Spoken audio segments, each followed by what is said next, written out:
Bene ragazzi, diciamo che questo fumetto Joker Harley, lucidità criminale, non è adatto a tutti e soprattutto non è adatto a quei puristi del Batman e del Joker, ma ci sono dei ma. Innanzitutto di che cosa tratta brevemente?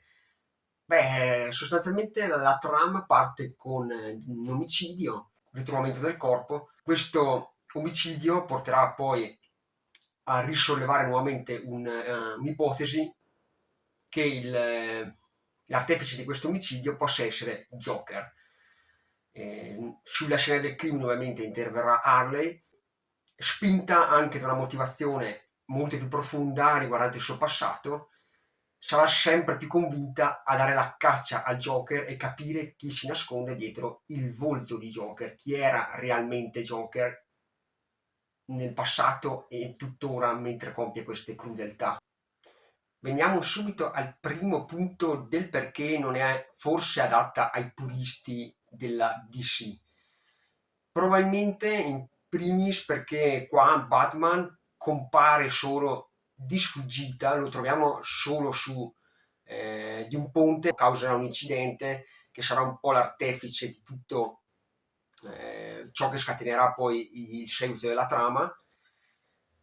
e anche perché la caratterizzazione del Joker, secondo me, non è la solita caratterizzazione che ha Joker, ovvero quella caratterizzazione molto burlesca, molto giocherellona per certi versi e da presa in giro, mentre qua troviamo un Joker veramente molto più realistico, simile più ad una, tra virgolette, persona del mondo reale, anche a livello di psicologia mentale, del suo modo di ragionare e di compiere queste crudeltà, questi omicidi aberranti. L'altro aspetto che potrebbe allontanare i puristi del mondo supereroistico è che sia il Joker che Harley potrebbero essere benissimo due personaggi esterni al contesto del supereroe, esterni al mondo della DC, proprio perché qua ci troviamo calati in un'atmosfera realistica e quindi anche i personaggi non sono il classico supereroe, come in questo caso Harley, che vabbè non è un supereroe, ma ci siamo capiti, o un Joker villain, ma ci siamo proprio davanti a due soggetti realistici. Ci troviamo in una Gotham realistica, quindi ben lontana da quella supereroistica, appunto, e in un contesto di analisi comportamentale davvero fatto bene, proprio perché la scrittrice si è avvalsa anche appunto di psicologi che si basano su studi comportamentali, proprio per quanto riguarda l'aspetto di analisi che fa Harley per cercare di incastrare il Joker, cercare di carpirne i suoi movimenti, ma anche dall'aspetto del Joker stesso che cerca di beffare Harley per non farsi scoprire e cercherà anche in un certo senso, ad un certo punto della trama, di manipolarla a suo piacimento. Quindi, grazie alla sua astuzia e intelligenza, si capisce che il fumetto è stato ben congegnato per questi aspetti e anche l'aspetto poliziesco, thriller, è veramente ben fatto, sembra di essere proprio calati in un'atmosfera da serie televisiva alla CSI per cercare di smascherare il Joker e il suo passato. Quindi anche qua un aspetto molto dettagliato, focalizzato proprio anche sui documenti, sulle varie prove, sui ritrovamenti che vengono fatti su questi luoghi dell'omicidio. Terzo punto che potrebbe limitare veramente molto l'acquisto di questo Joker Harley lucidità criminale è l'aspetto grafico, l'aspetto visivo che il fumetto ci offre, proprio perché ci troviamo calati in un contesto realistico, anche ciò che ci verrà sbattuto in faccia, ovvero le scene dei vari omicidi, le scene dei vari delitti, saranno dannatamente realistiche, quindi anche di fronte a dei corpi smembrati, questi ci verranno palesemente rappresentati anche a livello visivo, grafico, e quindi se siete particolarmente deboli di stomaci, direi anche lasciate perdere perché sono al limite del vomitevole,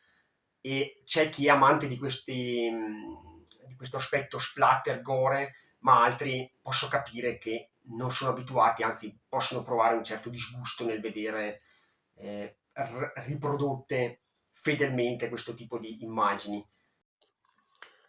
Passiamo un attimo all'aspetto del volume, nonché soprattutto all'aspetto grafico di cui vi dicevo poc'anzi. Vi ricordo che è un'opera che si compone di 3 cartonati, presentano sovracoperta e un cartonato davvero robusto e ben fatto, nulla da dire. Un altro elemento che potrebbe estraniare e far sentire il lettore un po' spaesato inizialmente è che il presente è narrato in bianco e nero, mentre il passato è narrato a colori. Presente e passato fatti da 2 disegnatori diversi, e soprattutto il passato sembra proprio di vedere proprio per la circostanza che richiede la storia, per il realismo all'inverosimile che richiede la storia, si è optato per disegnare appunto in questo stile, che da quel che so è proprio lo stile di disegno di questo artista, che sembra ispirarsi quasi ad un fotoromanzo degli anni 70, che qua dico non può piacere a tutti, però secondo me è veramente azzeccata come scelta. Vi faccio vedere alcune immagini giusto alle prime pagine, e qua mi voglio fermare perché i volumi non hanno una grandissima fogliazione e non voglio andare oltre. Per quanto riguarda la caratterizzazione dei personaggi, devo dire che è fatta veramente bene, proprio perché appunto qua interviene quell'aspetto sulla psicologia di cui ho parlato prima. E per quanto riguarda lo sviluppo di trama, è una trama abbastanza lineare, nel senso che troviamo, appunto partiamo da questa base degli omicidi per poi arrivare ovviamente alla soluzione del caso, con un finale abbastanza prevedibile e lineare, ma nel complesso devo dire abbastanza riuscito. Non vi aspettate chissà cosa, però diciamo ecco, è godibile.